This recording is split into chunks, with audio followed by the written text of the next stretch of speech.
ఎన్నో సంవత్సరాలు నన్ను దాటిపోచున్నవి, నా ఆశలు నా కలలనే వెంబడించుచుంటిని.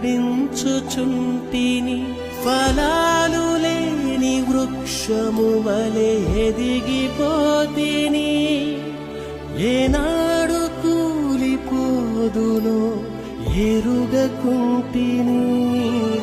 నా మరణ రోదన ఆలకించుమో ప్రభు, మరల నన్ను నూతనముగా చిగురు వేయని.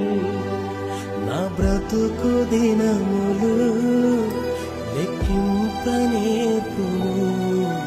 దేవా, ఈ భూమిని వేడు గడియ నాకు చూపుము.